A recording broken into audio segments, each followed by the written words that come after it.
সম্মানিত অভিভাবক, দর্শক, যারা এই মুহূর্তে লাইভটি দেখছেন, সকলকে পলাশথানা মডেল উচ্চ বিদ্যালয়ের পক্ষ থেকে অনলাইন ক্লাসে স্বাগত জানাচ্ছি। ক্লাস পরিচালনায় আমি রাহিমা আক্তার, সহকারী শিক্ষক বাংলা, পলাশথানা মডেল উচ্চ বিদ্যালয়, পলাশ, নরসিংদী। শিক্ষার্থীবৃন্দ, যারা এই মুহূর্তে যুক্ত আছো তারা বই খাতা কলম নিয়ে প্রস্তুত হয়ে যাবে। যে যেখান থেকে ক্লাসটি দেখছো, ক্লাসটি একটু শেয়ার করে দিবে যেন সকলে দেখতে পারে। আর আশা করছি আল্লাহ তাআলার অশেষ রহমতে তোমরা সকলে ভালো আছো, সুস্থ আছো এবং নিরাপদে আছো। আলহামদুলিল্লাহ, আল্লাহ তাআলার অশেষ রহমতে আমিও ভালো আছি। তো আমরা ক্লাস নিচ্ছিলাম যে বিষয়টা নিয়ে, সেটা হচ্ছে কারক। কারকের বেশ কয়েকটি ক্লাস হয়েছে, তোমরা অবগত আছো। তো আজকে যে বিষয়টা নিয়ে ক্লাস করব সেটা হচ্ছে অপাদান কারক। আর গতকাল আলোচনা করেছিলাম করণ কারক নিয়ে, ধারাবাহিকভাবে হচ্ছে ক্লাসগুলো। তো আশা করছি তোমরা যুক্ত থাকবে শেষ পর্যন্ত। তো চলো আমরা ক্লাসটা শুরু করে দিই। আজকে আমরা করবো অপাদান কারক।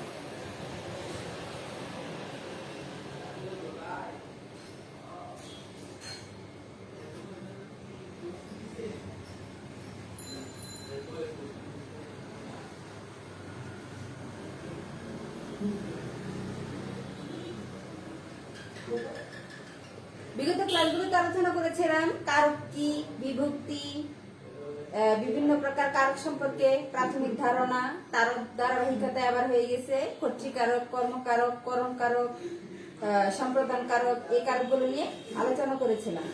তো আজকে আমরা অপাদান কারক নিয়ে আলোচনা করব, তোমরা সাথেই থাকো।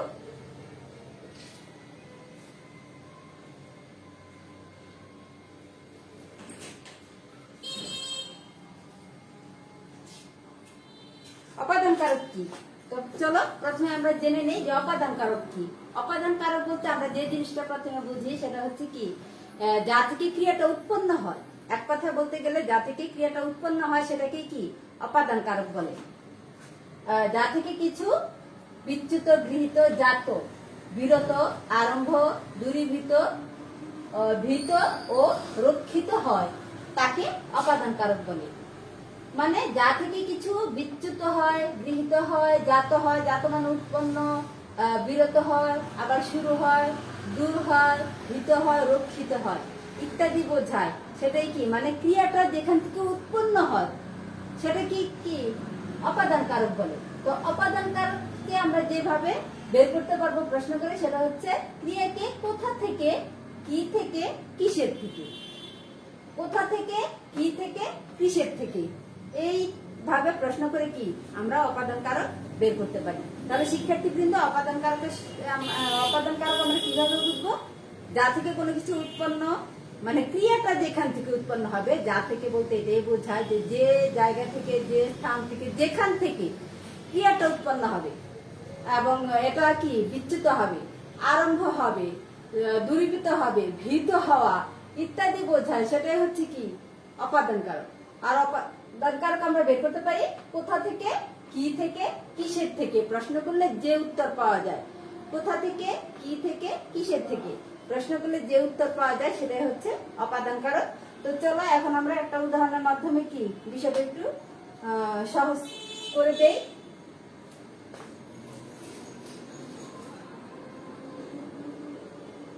গাছ থেকে পাতা পড়ে।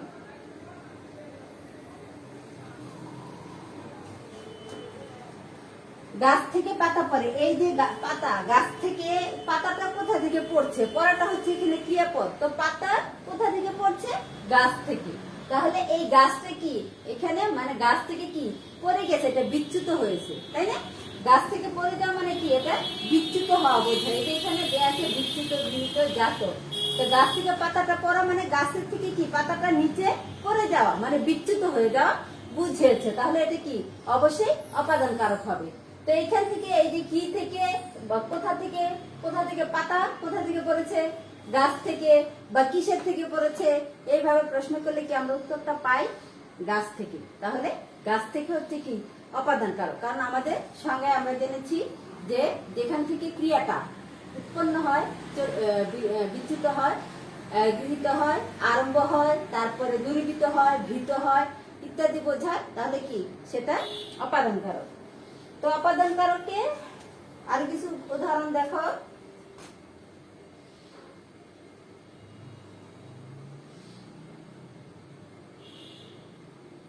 বাবাকে বড্ড ভয় পাই। বাবাকে বড্ড ভয় পাই, কিন্তু মাকে ভয় পাই না। মাকে ভয় পায়, বাবাকে বড্ড ভয় পায়, মাকে কি তেমন একটা ভয় পায় না। আচ্ছা যাই হোক, এই যে এখানে ভয় পাওয়া, হ্যাঁ ভয় পাওয়া, এই ভয়টা কার থেকে পাই? কার থেকে পায়? বাক্যে পাওয়াটা হচ্ছে, ভয় পাওয়াটা হচ্ছে এখানে ক্রিয়া। তাহলে এই ভয়টা কোথা থেকে পাচ্ছে? বাবাকে। তো এই যে যদি ভয় থাকে বা ভীত থাকে, এটাও যদি বোঝায় বাক্যে, তাহলে সেটাও কি অপাদান কারক হবে। বাবাকে বড্ড ভয় পাই। আর কিছু উদাহরণ দেখো।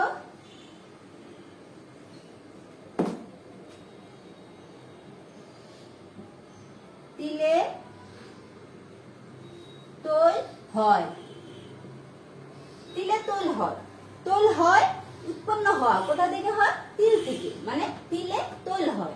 তাহলে তিল থেকে যেহেতু তোল হচ্ছে, মানে এটা কি উৎপন্ন হচ্ছে, তাহলে এটা কি?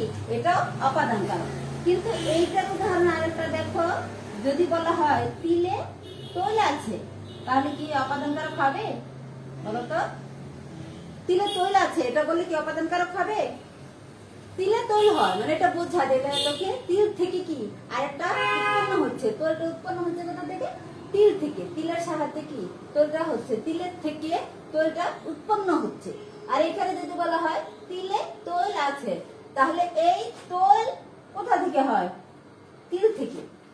আর তিলে তোল আছে এটা বললে অপাদান কারক হয় না। এটা তো কনফিউশন তৈরি হয় তোমাদের মধ্যে, কনফিউশন। দেখো, তিলে তোল আছে যদি বলা হয়, তাহলে কি এটা অপাদান কারক হবে না, এটা হয়ে যাবে তখন অধিকরণ কারক। কারণ তিলে তোল আছে, এখান থেকে কি উৎপন্ন, আমরা জানি যে তিলে তোল আছে, কিন্তু তিলে তোল হয় এটা কি উৎপন্ন অর্থে বোঝায়। উৎপন্ন অর্থ বোঝায় বলে কি এটা অধিকরণ কারক। আর তিলে তোল হয় যখন বলবে, তখন কি সেটা হচ্ছে অপাদান কারক। তিলে তোল হয় অপাদান কারক। তো শিক্ষার্থীবৃন্দ, আশা করছি তোমরা বুঝতে পারছো যে অপাদান কারক কি। অপাদান কারক হচ্ছে সেটাই যেটা থেকে কি ক্রিয়াটা উৎপন্ন হয়। সেটা বিভিন্ন অর্থে হয়ে থাকে, যে বিচ্যুত হয়, রক্ষিত হয়, জাত হয়, গৃহীত হয়, তারপরে আরম্ভ হয়, ভীত হওয়া বোঝায়, দূরীভূত মানে দূর হওয়া বোঝায়, রক্ষিত হওয়া বোঝায়। এই নানা অর্থে কি অপাদান কারক হয়ে থাকে। তো সেগুলো নিয়ে বিস্তারিত আলোচনা করব। তো চলো আমরা একটু দেখে নেবে কি কি অর্থে অপাদান কারক হয়ে থাকে। তো দেখো, প্রথমে দেয়া আছে বিচ্যুত, মানে গাছ থেকে পাতা পড়ে, গাছ থেকে পাতা পড়ে। তো এটা উদাহরণ দিয়েছি প্রথমে, এটা হচ্ছে বিচ্যুত অর্থে অপাদান কারক। তারপরে দেখো গৃহীত, গৃহীত অর্থে দুধ থেকে দই হয়। দুধ থেকে গৃহীত মানে এটা উৎপন্ন করা হয়, তৈরি করা হয়। আবার শুক্তি থেকে মুক্ত মেলে, আমরা দুধ থেকে দই পাই, সেটা গৃহীত হয়। আবার শুক্তি থেকে মুক্ত মেলে, শুক্তি হচ্ছে কি ঝিনুক, তো ঝিনুক থেকে কি মুক্ত পাওয়া যায় ঝিনুক থেকে। তাহলে এই যে এটাও কি এখানে উৎপন্ন হচ্ছে, শুক্তি থেকে কি মুক্তটা উৎপন্ন হচ্ছে, এটা গৃহীত অর্থে বোঝানো হয়েছে, এটা অপাদান কারক। তারপরে দেখো জাত, জাত জমি থেকে ফসল পায়। জাত শব্দের অর্থ হচ্ছে উৎপন্ন, জাত শব্দের অর্থ হচ্ছে উৎপন্ন। জমি থেকে ফসল পাই, তেমনি আরো আছে খেজুর রসে গুড় হয়। জমি থেকে ফসল পাই, খেজুর রসে গুড় হয়। তোমরা যদি বইটা একটু দেখো তাহলে উদাহরণগুলো মিলে দেখতে পারবে। তারপরে দেখো বিরত অর্থে, বিরত অর্থে কিভাবে হয়? পাপে বিরত হও, মানে পাপ থেকে কি বিরত থাকো, পাপ করো না, পাপ থেকে বিরত হও। তাহলে এখানে বিরত অর্থ বুঝিয়েছে, এই জন্য এটা কি অপাদান কারক, বিরত অর্থে। তারপরে দেখো দূরীভূত, দূরীভূত মানে হচ্ছে কি দূর হওয়া। এখানে দেখো দেশ থেকে পঙ্গপাল চলে গেছে, দেশ থেকে পঙ্গপাল চলে গেছে। পঙ্গপাল হচ্ছে এক ধরনের পোকা, যা ফসল কি নষ্ট করে। তো দেশ থেকে কি সেই পোকাটা চলে গেছে, যা পোকা এগুলো কি দলগত ভাবে থাকে এবং ফসলের ক্ষতি করে থাকে।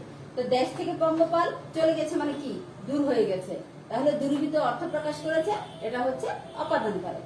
তারপরে দেখো রক্ষিত অর্থে বিপদ থেকে বাঁচাও, বিপদ থেকে বাঁচাও, এটা কি মানে রক্ষা করো, বিপদে মোরে রক্ষা করো, বিপদ থেকে বাঁচাও, এটা রক্ষিত অর্থে বোঝানো হয়েছে, এই জন্য এটা হচ্ছে কি অপাদানকারক। তারপরে দেখো আরম্ভ হওয়া অর্থে ও অপাদানকারক হয় সোমবার থেকে পরীক্ষা শুরু, পরীক্ষা শুরু হবে, আরম্ভ বা শুরু বুঝিয়েছে, এই জন্য এটা হচ্ছে কি অপাদানকারক। সোমবার থেকে পরীক্ষা শুরু, এটা অপাদানকারক। তারপরে আরেকটা আছে দেখো ভীত অর্থে,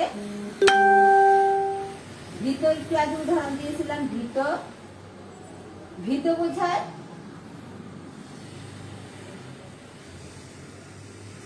বাঘকে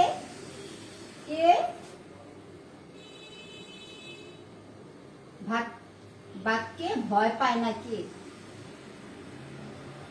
পায় না কে, এখানে কি ভয় আছে, এই জন্য এটি কি অপাদানকারক। আবার বাবাকে বড্ড ভয় পায়, এটাও কি অপাদানকারক, এটা ভীত অর্থে প্রকাশ করা হয়েছে। তাহলে এইভাবে কি নানা রকম অর্থে অপাদানকারক হয়, কি কি সেগুলো বিচ্ছিত, গৃহীত, জাত, বিরত, দূরীভূত, রক্ষিত, আরম্ভ এবং কি ভীত, এইভাবে কি অপাদানকারক হয়ে থাকে। তারপরে আরো আছে কিছু প্রকারভেদ, দেখো একটু আর কয়েকটা প্রকারভেদ আছে এখানে তোমাদের, সেটা হচ্ছে স্থানবাচক অপাদানকারক, স্থানবাচক অপাদানকারক। স্থানবাচক অপাদানকারক কি, স্থানবাচক অপাদানকারক হচ্ছে কোন স্থান থেকে পতিত বা আগত বোঝালে, কোন স্থান থেকে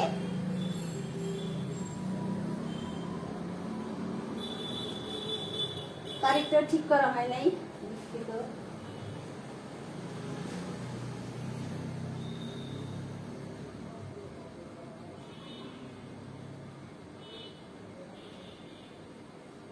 কোন স্থান থেকে পতিত বা আগত বোঝালে কি হয় অপাদানকারক হয়ে থাকে, এটা হচ্ছে স্থানবাচক বলা হয়। যেমন তিনি চট্টগ্রাম থেকে এসেছেন, তিনি, আচ্ছা এইখানে একটু লিখে দিচ্ছি সামনে, দেখো স্থানবাচক, তিনি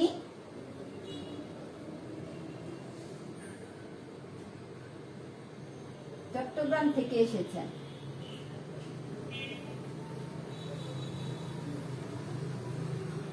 এই যে এখানে যদি আমরা বলি যে কোথা থেকে এসেছেন, হ্যাঁ কোথা থেকে, কিসের থেকে, কি থেকে যদি প্রশ্ন করা হয় তাহলে কি উত্তর পাওয়া যায়, সেটা হচ্ছে চট্টগ্রাম একটা স্থান, তিনি এসেছেন ক্রিয়াপদ, কোথা থেকে এসেছেন চট্টগ্রাম থেকে, তো এই যে চট্টগ্রাম থেকে এসেছেন, এখানে এটা হচ্ছে কি স্থানবাচক অপাদানকারক, স্থানবাচক অপাদানকারক, যে এখানে কি স্থানকে বুঝিয়েছে, কোন স্থান থেকে পতিত বা আগত বোঝালে, কোন স্থান থেকে পতিত বা আগত মানে পড়ে যাওয়া অথবা আসা, আগত বোঝালে সেটা কি স্থানবাচক অপাদানকারক হয়।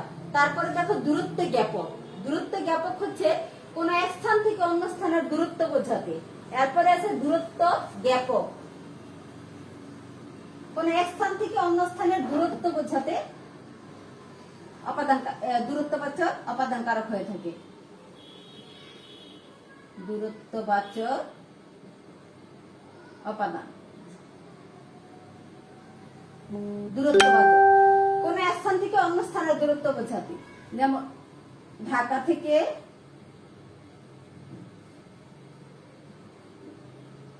চট্টগ্রাম,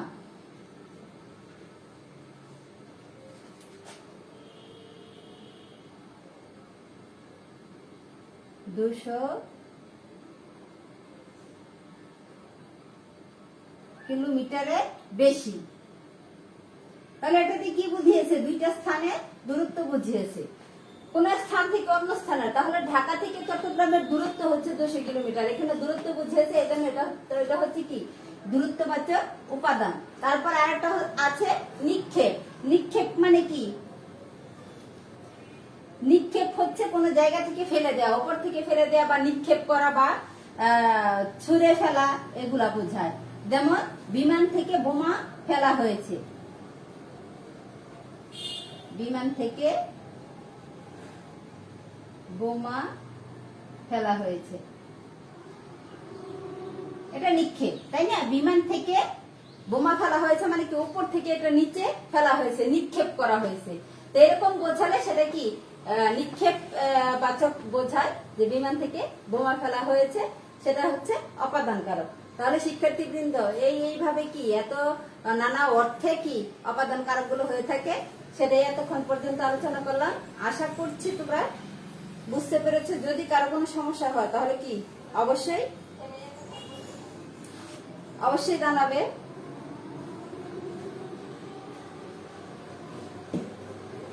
তারপর একটু আমরা দেখে নেই যে অপাদান কারকটা কি। আচ্ছা, আমি এতক্ষণ আলোচনা করলাম যে অপাদান কারক কি, এর প্রকারভেদ। প্রকারভেদ বলতে মানে বিভিন্ন অর্থে যে অপাদান কারক হয়ে থাকে সেটাই কি এতক্ষণ আলোচনা করলাম। তো এখন চলো যে আমরা অপাদান কারক কি কি বিভক্তি গুলো কি একটু আলোচনা করি, যে আমরা অপাদান কারক কিভাবে বিভক্তি নির্ণয় করব। তো সংস্কৃত শিক্ষার্থীবৃন্দ, যেটা বারবার বলছিলাম যে সংস্কৃত ব্যাকরণের নিয়ম অনুসারে অপাদান কারকে যেহেতু হতে থেকে চেয়ে থাকে, সেজন্য এটা কি পঞ্চমী ধরা হয়। যে পঞ্চমী বিভক্তি হয় সাধারণত মানে সংস্কৃত ব্যাকরণের নিয়ম অনুসারে পঞ্চমী বিভক্তি, কিন্তু বাংলা ব্যাকরণের নিয়ম অনুসারে কি সকল বিভক্তি হতে পারে। সেগুলো একটু আলোচনা করছি চলো। যেমন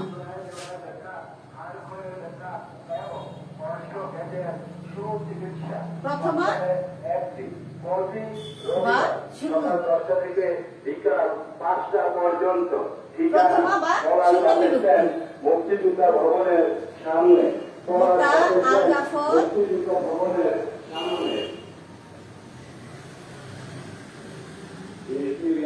গাছে থাকে না।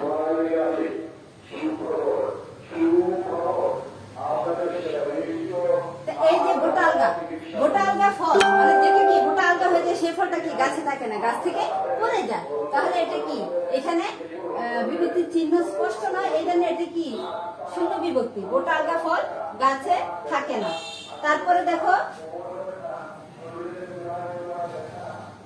তোমরা একটু বলো, দেখো পারো কিনা। বাবাকে বড্ড ভয় পাই। ভয়টা কোথা থেকে আসে? বাবা থেকে। তাহলে বাবা কি এখানে অপাদান কারক। তাহলে বাবার সঙ্গে কি যুক্ত আছে? কে বিভক্তি। কে হচ্ছে কি চতুর্থী বিভক্তি, তাই না?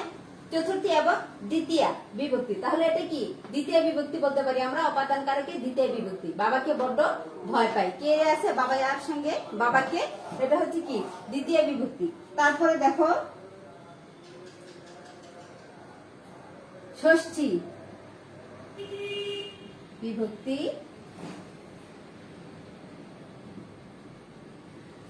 যেখানে বাঘের ভয়, যেখানে বাঘের ভয়, এই যে র বিভক্তি ভয়, যেখানে বাঘের ভয় সেখানে সন্দেহ হয়। এটা একটা কমন প্রচলিত আমাদের, সেখানে সন্দেহ হয়।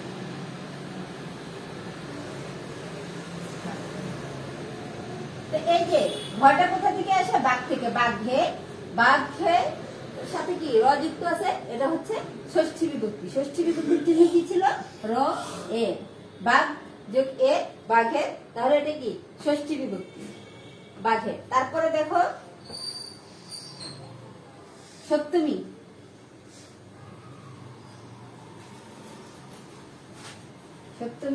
বিভক্তি। সপ্তমী বা এ বিভক্তি অন্তস্থ বিভক্তি সবই হয়। লোকমুখে, আচ্ছা এটা নাটা দিচ্ছি। সপ্তমী বিভক্তির উদাহরণ,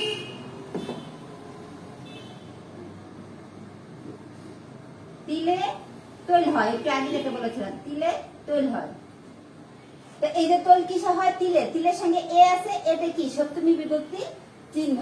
তারপরে সপ্তমী বিভক্তির চিহ্ন কি? এ অন্তস্থ, এগুলো কি একার অন্তস্থ এ, এগুলো হচ্ছে সপ্তমী বিভক্তির চিহ্ন। তারপরে দেখো টাকায় টাকা হয়, টাকা এই যে অন্তস্থ আছে, টাকায় টাকা হয়। তাহলে কি এইভাবে আমরা বিভক্তিও নির্ণয় করতে পারি। তাহলে শিক্ষার্থীবৃন্দ, আজকে এই পর্যন্তই ছিল আমাদের অপাদান কারক সম্পর্কে বিস্তারিত আলোচনা। তো অপাদান কারক কি আরেকবার একটু বলে দিচ্ছি। অপাদান কারক হচ্ছে যেখান থেকে ক্রিয়াটা উৎপন্ন হয়, যেখান থেকে, যে স্থান থেকে, যে জায়গা থেকে ক্রিয়াটা উৎপন্ন হয় এবং কি এটা দিয়ে বিচ্যুত, গৃহীত, জাত, রক্ষিত, ভীত, আরম্ভ, দূরীভূত ইত্যাদি বোঝায়, সেটাই কি অপাদান কারক। আর অপাদান কারক বিভিন্ন অর্থে হয়ে থাকে, প্রত্যেকটার উদাহরণ দিয়েছি তোমাদের। তারপরে হচ্ছে কয়েক প্রকারের আলোচনা করেছিলাম, যে বিচ্যুত, গৃহীত, জাত আলাদা আলাদা উদাহরণ দিয়েছি। আবার দেখো বিভিন্ন ভাগে এখানে ভাগ করা হয়েছে, স্থানবাচক, দূরত্ববাচক, নিক্ষেপ অর্থে কি অপাদান কারক হয়ে থাকে। আর এগুলি কি তোমাদের নবম দশম শ্রেণী বোর্ড বই অনুপাতি আলোচনা করার চেষ্টা করেছি। আর তোমরা কি বইয়ের সঙ্গে একটু মিলিয়ে দেখবে। তো সে পর্যন্ত ভালো থাকো তোমরা। আগামী ক্লাসে এরপরেরটা কারকের আর একটাই বাকি আছে, অধিকরণ কারক। তা আগামী ক্লাসে অধিকরণ কারক সম্পর্কে আলোচনা করব। সে পর্যন্ত সকলে ভালো থাকো, সুস্থ থাকো, নিরাপদে থাকো। আর অবশ্যই অবশ্যই কি স্বাস্থ্যবিধি, কোভিড স্বাস্থ্যবিধি কি মেনে চলতে হবে। অযথা বাইরে ঘোরাফেরা করা যাবে না, প্রয়োজন ছাড়া তো বের হওয়া যাবেই না। আর বের হলে অবশ্যই কি মাস্ক পরিধান করতে হবে, ঘন ঘন হাত ধুতে হবে, স্যানিটাইজার ব্যবহার করতে হবে। আর সকলকে কি সেই নিয়ম কানুনগুলো বলতে হবে। আজকে এখানে বিদায় নিচ্ছি। আল্লাহ হাফেজ।